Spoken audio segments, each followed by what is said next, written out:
Masih di Penjemput Berkah. Bismillah. Oke, kali ini saya dan Bang Bro sudah bareng dengan Kang Diki. Tadi Kang Diki bilang dia lagi menuliskan pepatah. Apa nih Kang? Kasih tau dong sama teteh-teteh yang hadir di studio dan juga pemirsa yang ada di rumah.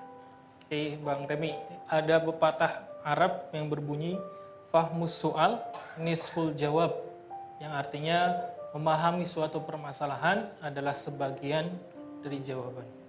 Memahami suatu permasalahan adalah sebagian dari jawaban. Nah ini gimana kita mentadaburi ini, Bang Bro? Fahmus soal nisful jawab. Kalau kita paham apa persoalan yang dihadapi, Ya. sesungguhnya kita sudah punya setengah dari modal akan jawaban yang akan kita jawab. Ini saya jadi ingat ini, ada quote dari Einstein, Albert Einstein. Dia pernah bilang, pernah ditanya bagaimana Anda ketika disuruh menyelesaikan masalah dalam waktu 1 jam. Jawaban dia adalah, kasih saya waktu 55 menit untuk meresapi apa ini masalahnya. Kemudian kasih saya waktu 5 menit untuk menyelesaikan masalah itu. Jadi benar-benar kita tuh harus tahu dulu ya, Betul. pokok perkaranya apa, masalah detailnya apa. Jangan ketika ada masalah, ada konflik, karena mungkin faktor emosional, langsung aja ingin cepat-cepat selesaiin gitu kan. Padahal nggak tahu persoalan, nggak tahu masalah. Nah, pepatah ini, makalah ini menunjukkan bahwa kalau Anda ingin menyelesaikan masalah, pahami dulu masalahnya. Dengan memahami masalah, maka Anda sudah punya modal setengah untuk menjawab. Nah, jangan kayak anak-anak sekolah SD yang nggak ngerti pertanyaan gurunya. Kapan terjadinya perang di Ponegoro? Kapan tuh? 1825 ya? Coba, Betul ya? Googling. Bener nggak? Hah? Bener nggak nih? Bener nggak 1825? Bener kan? Oh, jawabannya Bener ya? teriak-teriak. Betul, 1825. Oh, muridnya bilang, oh berarti habis maghrib ya Pak? Wah, Salah. Nah ini nggak memahami nih. Muridnya kagak paham dengan pertanyaan gurunya.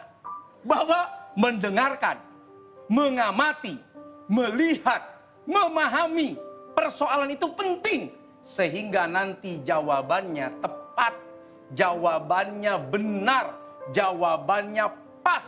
Sesuai dengan persoalan yang kita pahami dan kita mengerti. Nah ini kalau kaitannya antara menantu sama mertua nih. Tiba-tiba ada masalah.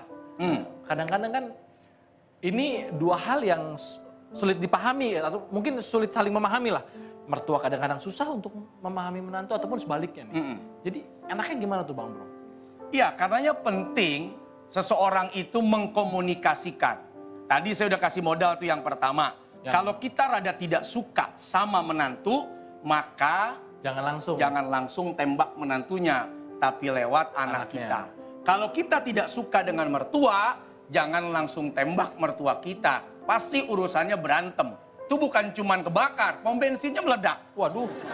Nah tapi kan kadang-kadang ya saya suka lihat yang terjadi dalam kehidupan rumah tangga adalah mertua tuh suka ada celutukan-celutukan menyegarkan. Ini kenapa begini nih misalnya. Itu kadang-kadang kalau kita sebagai anak sih oke-oke aja gitu kan. Tapi ke pasangan kita nih, kok gitu sih ngomongnya. Itu tandanya ibu lagi butuh ngobrol. Ya, jadilah menantu yang bisa ngobrol sama mertua. Lu ngobrol sama teman bisa, ngobrol sama sahabat bisa, ngobrol sama teman kantor. Jadi butuh perhatian sebetulnya ya. Iya, kenapa sama mertua nggak bisa ngobrol? Saya itu sama mertua saya udah kayak temen. Assalamualaikum, Mah. Assalamualaikum, Bapak. Waduh, Bapak sakit? Mau makan? Enggak. Mau kawin lagi? Mau, begitu. Itu mertua saya tuh almarhum. Baik, Bu Ibu, tapi saya juga mau kasih info bahwa nanti kaligrafi yang ditulis oleh Kang Diki di pagi hari ini akan kami berikan untuk ibu-ibu yang hadir di sini ya. Boleh minta tepuk tangan untuk Kang Diki. Oke, dan kali ini juga sudah ada yang kepo lewat sosial media. Kita akan langsung lihat pertanyaannya. Kita boleh sambil duduk, Bang Bro? Ya, oke. Assalamualaikum warahmatullahi wabarakatuh. Saya sering disakitin sama suami lahir batin sampai pernah KDRT juga. Anehnya lagi mertua saya malah ikutan, bukannya kasih nasihat sama anak saya. Jadi saya kesel juga Pak Ustadz sama mertua. Akhirnya saya ucap omong ke mertua, seandainya suami saya nggak ada umur, jangan harap anaknya bakal lihat mayatnya. Dan sampai sekarang saya juga nggak pernah datang ke rumah mertua. Menurut Pak Ustadz apa saya salah? Waduh, ini kayaknya berat banget nih ya. Nah, ini namanya dendam. Sudahlah benci, mendendam pula. begini ya, Islam itu tidak pernah menyulitkan siapapun. Yassiru wala tu'assiru. Mudahin, gampangin, jangan dibikin susah. Baik nyusahin diri atau nyusahin orang. Bahkan syariat-syariat yang diturunkan oleh Allah, dibawa oleh Rasul, semua itu syariat yang meringankan, memudahkan. Kamu sudah tidak kuat sama suamimu, kamu sudah tidak tahan sama suamimu, karena kamu dipukul, karena kamu di KDRT, karena kamu diinjak, karena kamu dibengkek, karena kamu dibanting, kamu boleh bertahan dan kamu boleh bercerai. Kalau kamu bertahan, kamu sabar, jangan kamu dendam. Tapi kalau kamu sudah tidak tahan, kamu tidak kuat, dan kamu takut, ini akan berulang. Dan imbasnya, akhirnya, kamu mengajarkan anak kamu benci kepada bapaknya. Kamu ajarkan anakmu benci kepada kakek neneknya. Kau ajarkan dirimu mendendam kepada siapapun yang berkaitan dengan suamimu. Maka bercerai jauh lebih mulia untukmu. Ini udah dikasih pilihan ya dalam Islam. Dan itu tidak dilarang oleh agama. Walaupun talak itu sesuatu yang tidak disukai. Tapi kalau kemudian bertahan lebih tidak disukai. Ada durhaka, ada benci, ada dendam, ada marah, ada kekerasan. Maka berpisah jauh lebih menenangkan, menyenangkan, dan membahagiakan. Dan itu pilihan. Mungkin ibu ini nih dititipi sama yang kemarin. Ibu ini dititipi sama yang kemarin, yang tadi lu bilang. Mungkin. Nah ibu ini, saya ngomong ibu ini nih ya. Ibu yang tanya ini. Ibu kan berarti bertahan nih. Iya. Iya dong. Cuman kan akhirnya ngajarin anaknya. Nah akhirnya ngajarin anaknya benci sama bapaknya kan. Benci sama mertua, sama kakeknya kan, atau neneknya kan. Sampai dia nggak mau datang juga sebagai menantu. Padahal masih punya kewajiban. Kewajiban hormat sama suami, kewajiban hormat sama mertua, kewajiban memberikan pendidikan kepada anak agar hormat pada kakek neneknya, kepada bapaknya. Kenapa? Karena kamu tetap bertahan, padahal kamu tidak lagi kuat untuk bertahan.